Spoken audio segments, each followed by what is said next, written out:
The focus of this talk is on trauma reanimation or resuscitation protocols in the acute emergency department. There's so much to potentially have covered in this talk. I had to cone down some of it a little bit, and I guess we could talk a little further at the end for questions about different areas as people have interest.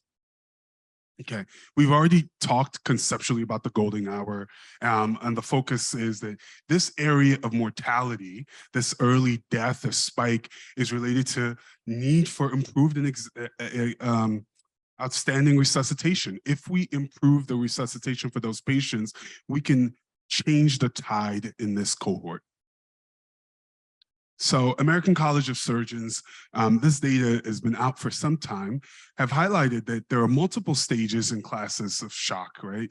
With the latter stages of being the points of focus where you'll start to notice hypotension. So class 3, class 4 hemorrhage, which is really important because that means earlier phases of shock, you can lose up to 30% of blood volume, and the physiologic changes can be rather subtle. You don't necessarily see major changes. So some patients can have tachycardia. In elderly patients, that tachycardia can be blunted with metoprolol or beta blocker use.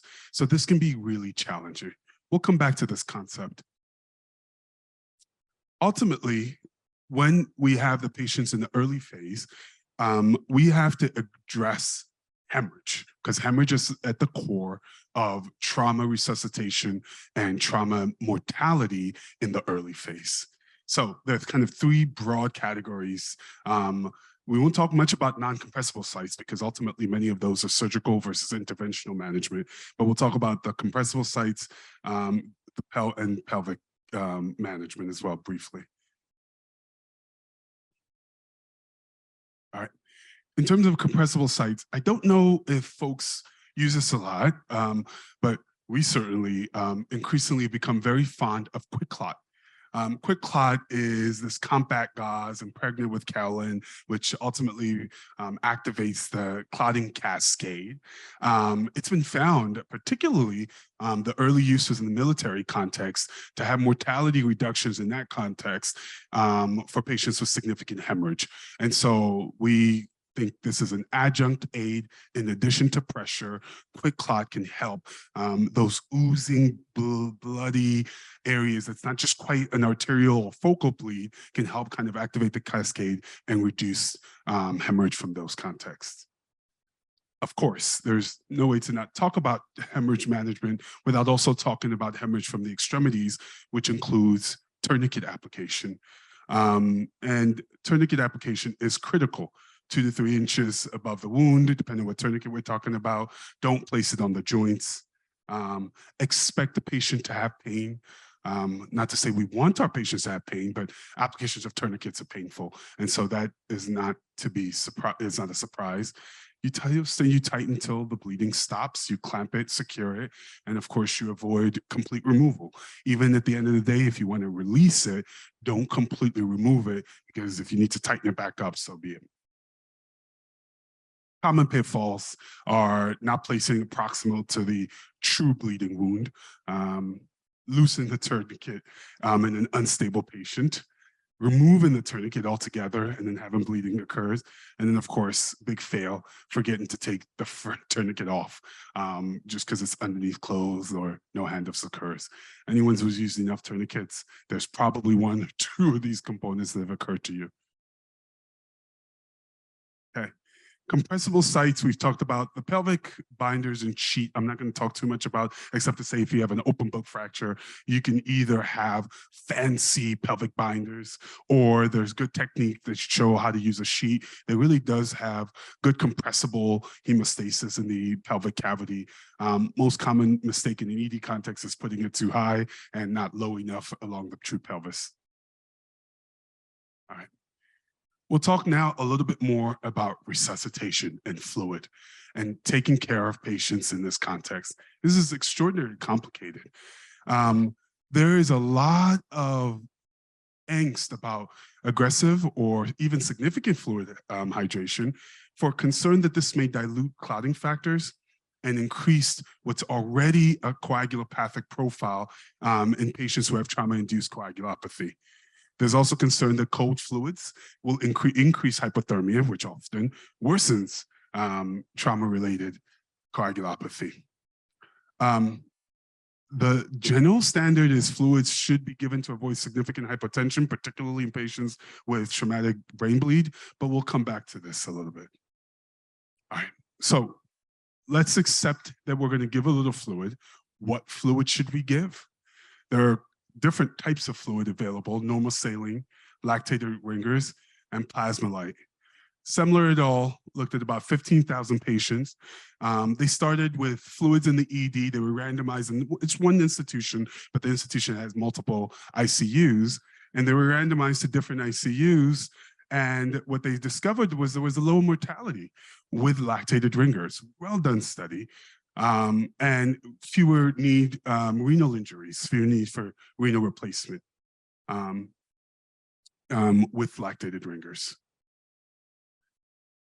Now, there's some argument, and if you look at population analysis, you'll see that the patients with sepsis seem to drive the benefit in Semler et al.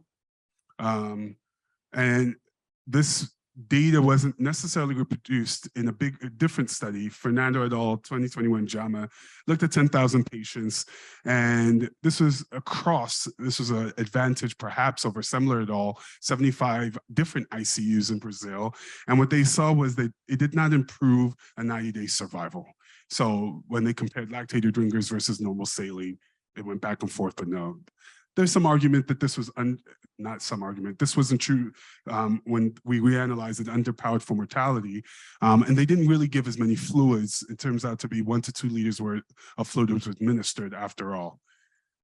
At the end of the day, the strength of Semler et al. Perhaps suggests, and there's other data in sepsis literature, that LR may be better than NS, particularly in sick patients who are, but it will require lots of volume if you're going to give volume, but lots of nuance in fluid. And so at the end of the day, I don't think we can strongly advocate the one over the other, except maybe the trend is seeming to suggest and push forward for LR.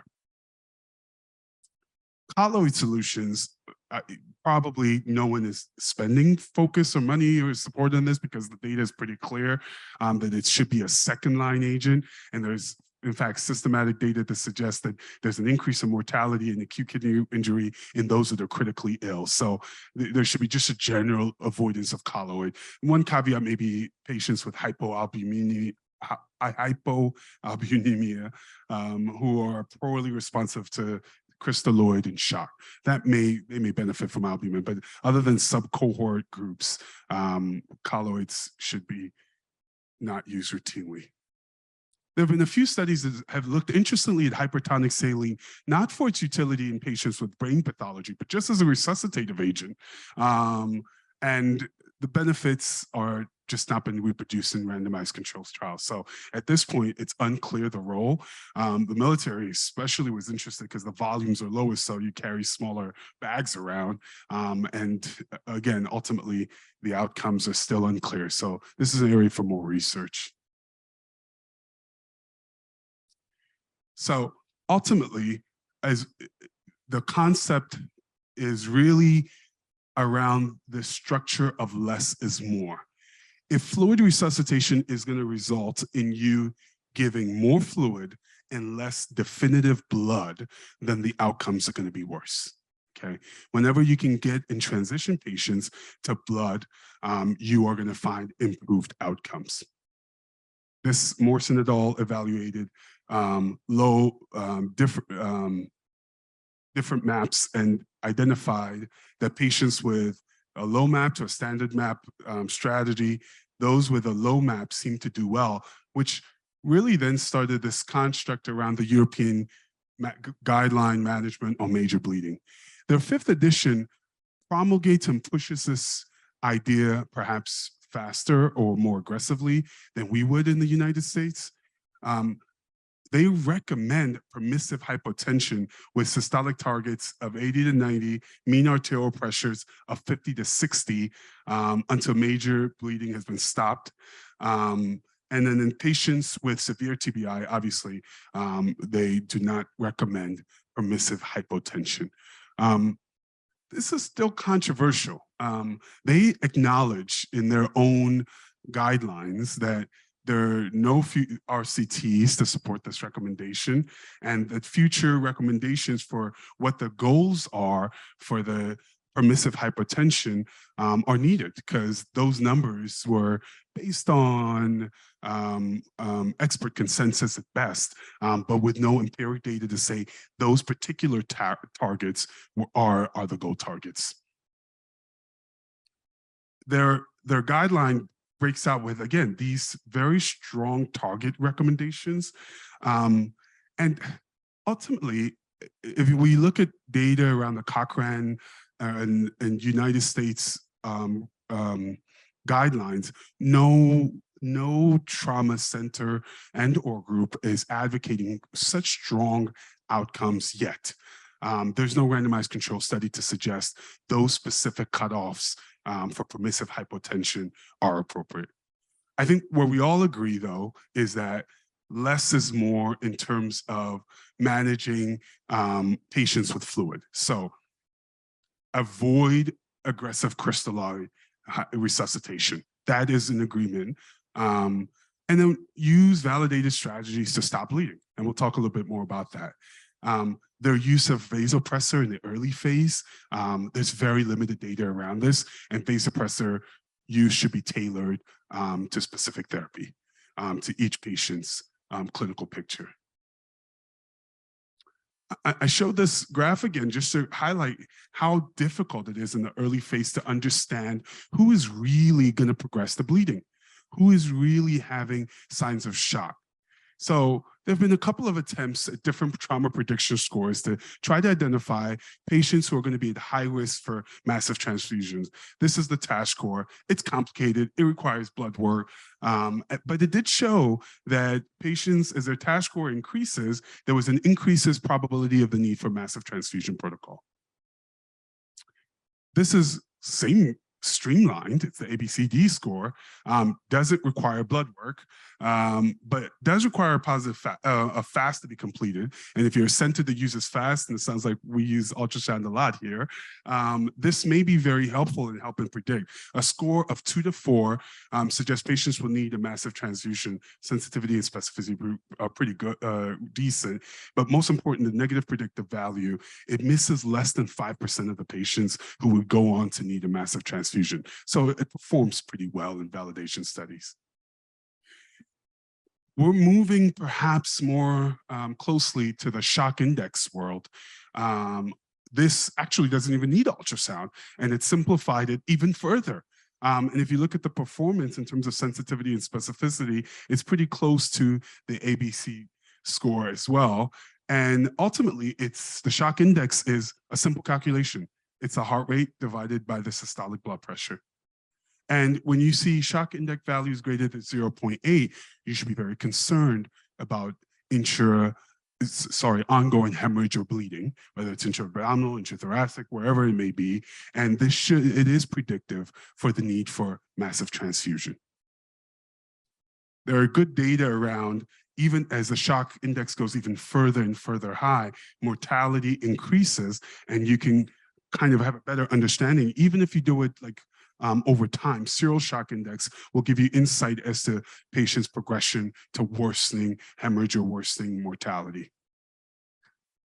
So shock index says the patient needs blood. And now you have kind of the sense that this patient is decompensating, but you've got to resuscitate him with blood. How do you do that? Before you do that, in our context, it's almost a standard question. If you forget to ask, you really shouldn't. Whether or not patients are on anticoagulation. If a patient's on anticoagulation, you've got to think as part of your resuscitative strategy, reversing their anticoagulation. If we're talking about Coumadin, there are a couple of guidelines around, but factor PCC in a repeat dose, or 2 units of FFP and a repeat dose. Of course, everyone gets vitamin K. If we're talking about the Pradaxa specifically, there's Praxibine, which is for patients with clinically significant hemorrhage. And if it's unavailable, activated PCC will be fine. Oral charcoal, we don't use it as much as we probably should, but if it's within 2 hours of presentation, they should get oral charcoal. It binds a little bit and reduces the Pradaxa in the system. And of course, the other DOACs, Xarelto, Eliquis, and Lexenia, and Dexanet is the kind of the preferred agent, and Kcentra as well. And then, of course, oral charcoal should be administered if the last dose is recent. So patients on anticoagulation, we've got to reverse that to stop the bleeding. And then initiate blood transfusion. If patients are significant bleeding, it should be a massive transfusion protocol. Protocol should be already pre-established. We use a balanced strategy at Hopkins, 1-to-1-to-1. Specifically, we send coolers of 6 units of PRBC, 6 units of plasma, and 1 unit of apheresis, which is about 6 units of platelets, and to keep it balanced. Our protocol is as one cooler is finished, you get another cooler, but the thought about it, a cooler approach, is that you also want to make sure you complete and finish the cooler, so you keep the resuscitative elements balanced. We have also more recently been exploring data around whole blood transfusions, kind of exciting for us. And this is actually interesting. Our protocol is that we would use whole blood in the early phase. So the patient comes in with instability, significant shock index, we give them whole blood, and no more than 4 units. And of course, then we transition to a massive transfusion protocol. Historically, whole blood transfusions, feels very novel. I started looking into it. Dr. Fickey's laughing because it's not novel at all. This has been around for quite some time. The utilization in the military is really high, particularly in World War I, World War II. Around Vietnam, they identified a longer shelf life for PRBCs. And so there was a transition to more of the component bloods just because they could keep the PRBCs longer. And then because other folks needed the other components of whole blood, so, our thrombocytopenia patients, our hemophilia patients needed the other components. Separating out in fraction in blood became even more popular. However, in recent conflicts, particularly in Iraq and Afghanistan, where there was a shortage of platelets, platelets don't have a very short half-life. They last about 5 days. Other whole blood is 21, 35, depending on what citrate buffer you put it in. RBC is 42 days. Plasma cryo lasts forever. There was an increased exploration in the military of using whole blood resuscitation, and fresh whole blood at that. They were getting transfusions from active units that had designated folks and would transfuse, and started to see some data that suggested not only was it safe to use, but maybe it was independently associated with improved survival. So hence our exploration of whole blood in the emergency department. We're collecting data, we're sharing, we're looking at that, so we'll see. At the very minimum, there's reassuring evidence that it doesn't cause harm. The question is whether or not patients have benefit.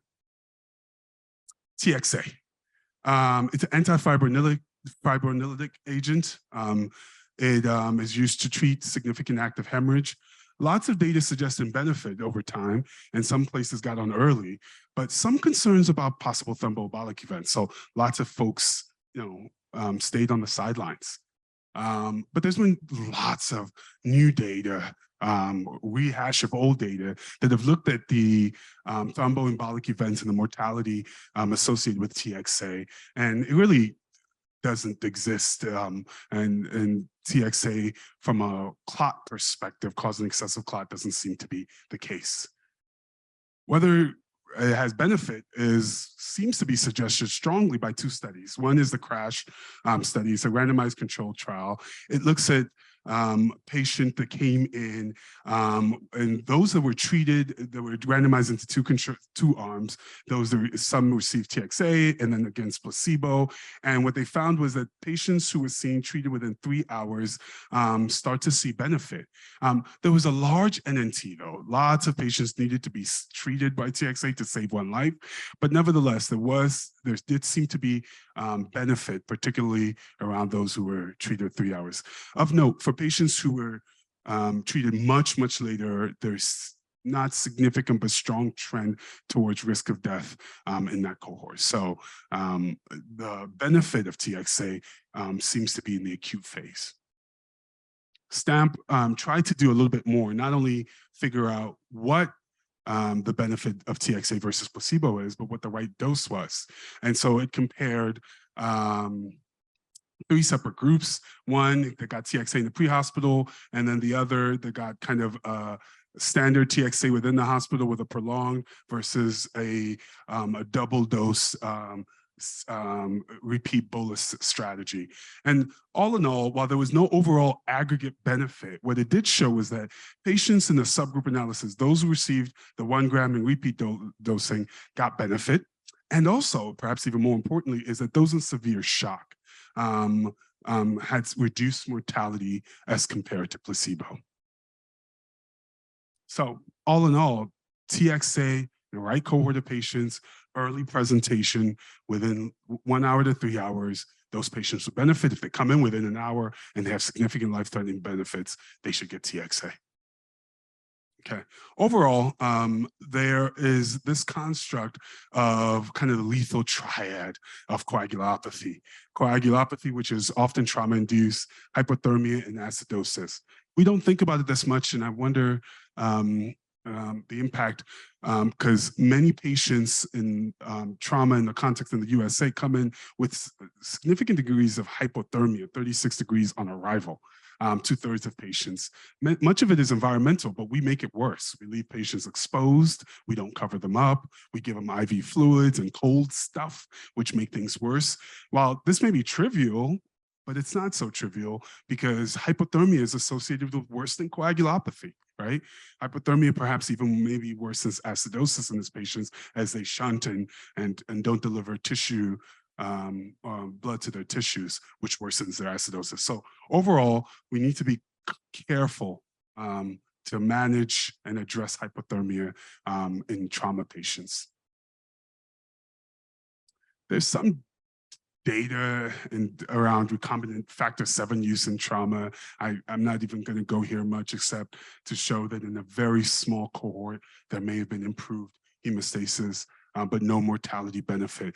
Folks would use it when they've really tried everything else, including TXA, and the patient is still bleeding, but not from an arterial source. All right, so overview summary. In terms of resuscitation, where we are now, avoid aggressive resuscitation. Perhaps the balance is tipped toward LR. Avoid aggressive fluid resuscitation. Let me be clear. So as soon as possible, give blood when appropriate. If you're going to give blood and you need lots of blood, make sure it's balanced. In fact, as early as possible, make sure it's balanced. The initial resuscitation should start off with a 1-to-1-to-1 strategy and continue there. Consider sources of bleeding. Stop the bleed. If there is an approach to use a pressure binder, gauze, please go ahead and use that. Anticoagulant reversal has got to be de jour, and anti-thrombosis TXA administration in appropriate patients, those with ongoing bleeding, early presentation should get it. And protocols in place for massive transfusion will streamline resuscitative care. I'll pause.